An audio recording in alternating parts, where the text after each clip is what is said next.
दोस्तों, आज हम बात करेंगे बॉलीवुड की ऑल टाइम दीवा, हिंदी फिल्मों की सुपरस्टार रेखा जी के बारे में। आखिर क्यों दिया जंपिंग जैक कहे जाने वाले जितेंद्र ने रेखा को प्यार में धोखा, और क्यों चप्पलों से पिटा अभिनेता विनोद मेहरा की मां ने रेखा को। आखिर क्या है रेखा और अमिताभ की लव स्टोरी की सच्चाई, क्यों लगा आखिर अपने ही पति मुकेश अग्रवाल की हत्या का आरोप। इन सब सवालों के जवाब आपको मिलने जा रहे हैं इस पेशकश में, तो बने रहिए हमारे साथ न्यूज मिरर की इस खास पेशकश में। चैनल को सब्सक्राइब नहीं किया तो प्लीज कर लीजिए ताकि सभी नोटिफिकेशन आपको टाइम से मिलते रहें।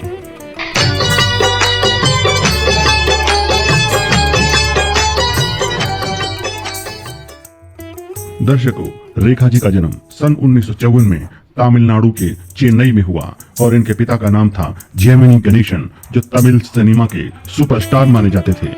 रेखा की मां भी तमिल फिल्मों की स्टार एक्टर थी और नाम था पुष्पावल्ली।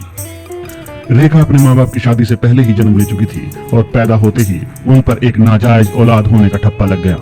उस समय की सभी फिल्म मैगजीन इस खबर को मजे ले लेकर छापती थी कि रेखा पुष्पावल्ली और जेमिनी गणेशन की नाजायज औलाद है।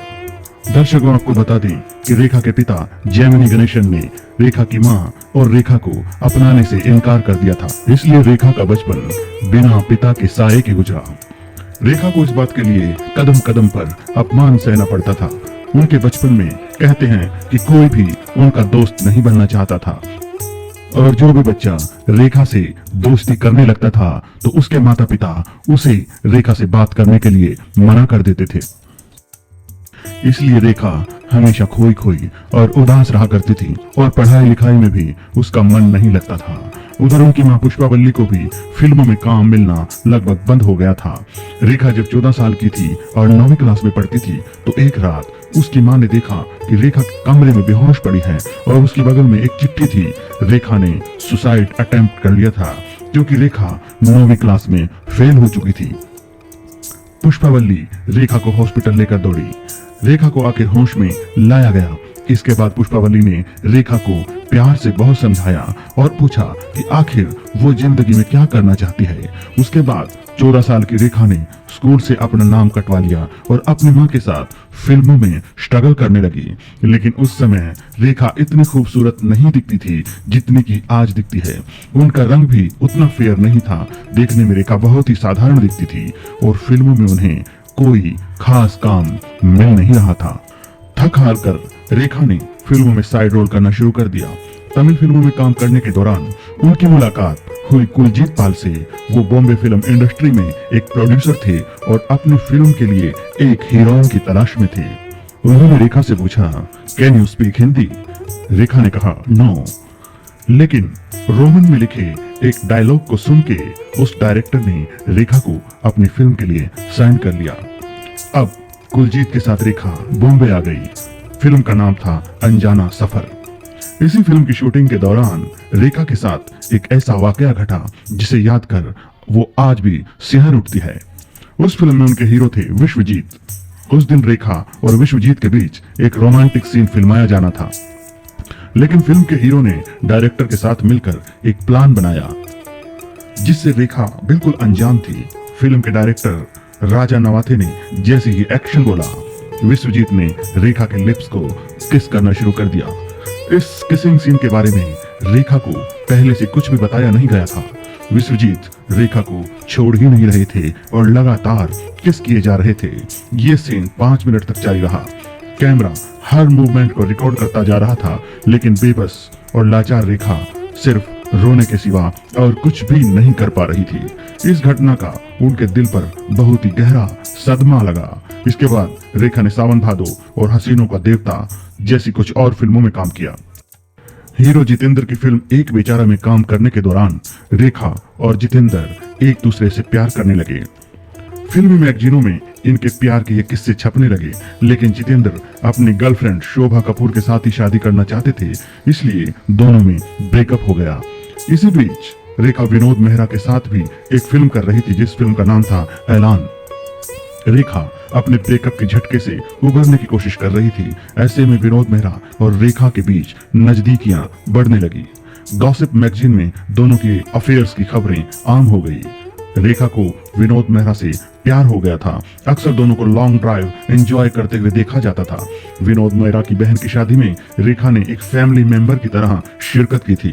दोनों की लव स्टोरी बिल्कुल परफेक्ट थी, लेकिन इस लव स्टोरी में अचानक एक विलन की एंट्री हो जाती है, और वह विलन और कोई नहीं बल्कि विनोद मेहरा की मां कमला मेहरा थी। कमला मेहरा को रेखा फूटी आंख भी नहीं सुहाती थी। विनोद मेहरा की मां कमला मेहरा अपने बेटे के लिए नॉन फिल्मी बहू की तलाश में थी। रेखा ने कमला मेहरा को मनाने की बहुत कोशिश की, लेकिन कमला मेहरा रेखा को बिल्कुल भी पसंद नहीं करती थी। सो सारी कोशिशें बिल्कुल बेकार गई। रेखा फिर से डिप्रेशन का शिकार हो गई और उनको डर सताने लगा कि कहीं जितेंद्र की तरह विनोद मेहरा भी उनसे अलग न हो जाएं। और एक बार फिर से रेखा ने आत्महत्या की कोशिश की। बहुत कोशिशों के बाद रेखा की जान बची। इस घटना ने विनोद मेहरा को हिला के रख दिया। उन्होंने फैसला किया कि वो रेखा से शादी जरूर करेंगे, चाहे मां कितनी भी नाराज क्यों ना हो। कहते हैं कि दोनों ने छुप कर शादी करने का प्लान बनाया और गुपचुप शादी कर ली। और इस गुपचुप शादी के बाद विनोद मेहरा रेखा को लेकर सीधे अपने घर पहुंचे। विनोद मेहरा की मां कमला मेहरा ने जैसे ही दरवाजा खोला और दोनों को शादी के जोड़े में देखा तो वो उनको देखते ही गंदी गंदी गालियां देने लगी। विनोद ने उनको बहुत समझाने की कोशिश की, लेकिन कमला मेहरा इतने गुस्से में थी कि कोई भी बात सुनने के लिए राजी नहीं थी। कमला मेहरा यही नहीं रुकी, उसने अपने पांव से चप्पल उतारा और रेखा को चप्पलों से पीटने लगी। दोस्तों, यह रेखा का बहुत बड़ा अपमान था और रेखा रोते बिलखते हुए वहां से जाने लगी। विनोद मेहरा दौड़ते हुए रेखा के पीछे गए और उन्हें समझाया कि अभी तुम अपने घर चली जाओ, जब सब कुछ ठीक हो जाएगा तो मैं तुम्हें लेने आऊंगा। लेकिन अफसोस, न तो विनोद मेहरा कभी कुछ सही कर पाए और ना ही वो कभी रेखा को लेने गए। इस तरह दर्शकों, ये प्रेम कहानी भी अधूरी ही रही। इसी बीच रेखा लगातार फिल्मों में काम कर रही थी। इसी बीच रेखा ने अपना खुद का एक घर खरीदा जो जूहू बीच अपार्टमेंट में था। रेखा की दोस्ती जय भादुड़ी से हुई जो उसी अपार्टमेंट में रहती थी। दोनों अच्छा टाइम स्पेंड करती थी, एक बढ़िया दोस्त बन गई थी। और वहीं पर रेखा की मुलाकात हुई अमिताभ बच्चन से। रेखा की अमिताभ से मुलाकात के कुछ ही दिन बाद अमिताभ की जंजीर हिट हुई और इस फिल्म के बाद अमिताभ और जया ने शादी कर ली। इसके बाद रेखा और अमिताभ दलाल गुहा की फिल्म दो अनजाने में नजर आए और कहते हैं इसी फिल्म के दौरान दोनों की अफेयर की शुरुआत हुई। 1980 का दौर आ चुका था और रेखा एक सुपरस्टार का रुतबा हासिल कर चुकी थी। इस साल उनकी उमराव जान, उत्सव, खून भरी मांग, बीवी हो तो ऐसी जैसी अनेक फिल्में आ चुकी थी। दर्शकों, अब शुरू होता है रेखा की जिंदगी का अगला दौर। 1990 में रेखा ने दिल्ली के एक मशहूर बिजनेसमैन से शादी कर ली। इस खबर ने सबको हैरान कर दिया और शादी के 6 महीने बाद एक और हादसा रेखा के साथ हुआ। रेखा के ही दुपट्टे को गले में डालकर मुकेश अग्रवाल, जो कि रेखा के पति थे, आत्महत्या कर लेते हैं और इस हत्या का पूरा इल्जाम रेखा के सर आया। मुकेश के परिवार ने उसकी हत्या का आरोप रेखा पर ही लगाया। रेखा की मां ने कहा था कि ये डायन मेरे बेटे को खा गई। दोस्तों, उस वक्त की सभी फिल्मी मैगजीन्स ने इस खबर को बढ़ चढ़कर छापा और सभी मैगजीन ने रेखा को ही दोषी ठहराया। अनुपम खेर और सुभाष घई जैसे फिल्मी सितारों ने भी रेखा पर ही मुकेश की हत्या का आरोप लगाया।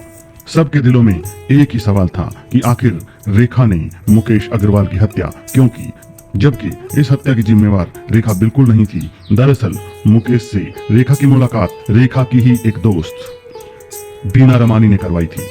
मुकेश एक बहुत बड़े बिजनेसमैन होने के साथ साथ रेखा के बहुत बड़े फैन भी थे। धीरे धीरे दोनों में नजदीकियां बढ़ने लगी और दोनों शादी के बंधन में बंध गए और एक हफ्ते के हनीमून के लिए लंदन चले गए। रेखा इस शादी से बहुत खुश थी। उसका सपना पूरा हुआ, एक खुशहाल घर का, जो कि वो देखा करती थी। लेकिन जल्दी ही ये सपना हवा हो गया जब रेखा को पता चला कि मुकेश एक मानसिक रोगी है और बहुत ही हैवी दवाइयां ले रहा है और रेखा से शादी से पहले भी कई बार आत्महत्या की कोशिश कर चुका है। लेकिन रेखा से ये सारी बातें छुपाई गई थी। रेखा अब गहरे सदमे में चली गई। रेखा ने यह महसूस किया कि मुकेश रेखा को अपनी पत्नी न मानकर एक नुमाइश की चीज मानता था और दिखावा करता था। धीरे धीरे दोनों के संबंध बिगड़ने लगे। मुकेश ये हरगिज नहीं चाहता था कि रेखा अब फिल्मों में काम करे, लेकिन रेखा फिल्मों में काम करना चाहती थी। इस बात को लेकर दोनों में खतरनाक झगड़े होने लगे। मुकेश अपना मानसिक संतुलन खोने लगा और रेखा के साथ अजीब अजीब हरकतें करने लगा। रेखा इस शादी से तंग आ चुकी थी और उन्होंने तलाक लेना ही बेहतर समझा। इसके बाद रेखा ने तलाक के पेपर बनवाने शुरू कर दिए। जब मुकेश को यह बात पता चली तो स्लीपिंग पिल्स लेकर आत्महत्या की कोशिश की। रेखा ने मुकेश को बहुत समझाया कि अब ये शादी नहीं चल सकती, सो हमें अलग हो जाना चाहिए। रेखा की बातों का मुकेश पर कोई असर नहीं हुआ और उसने रेखा के दुपट्टे को गले में बांधा और पंखे पर झूल गया और अपनी जीवन लीला समाप्त कर दी। इस घटना से रेखा की इमेज को बहुत गहरा धक्का लगा। 90 के दशक में रेखा, शेषनाग, मैडम एक्स, इंसाफ की देवी, अब इंसाफ होगा। 2000 में रेखा ने लज्जा, परिणीता, कुड़ियों का है जमाना, उसके बाद कोई मिल गया और क्रिश जैसी कामयाब फिल्मों में काम किया। 2012 में राज्यसभा की सदस्य भी मनोनीत हुई। 2014 में सुपर नानी से फिर कमबैक किया। फिलहाल रेखा जी लाइमलाइट से दूर अपनी जिंदगी आराम से गुजार रही हैं। रेखा की जिंदगी का किस्सा हम यहीं खत्म करते हैं। आपको यह कहानी कैसी लगी कमेंट में बताइएगा जरूर। और अगर आपने चैनल को सब्सक्राइब नहीं किया तो प्लीज कर लीजिए ताकि सभी नोटिफिकेशन आपको टाइम से मिलते रहें। जय हिंद, जय भारत।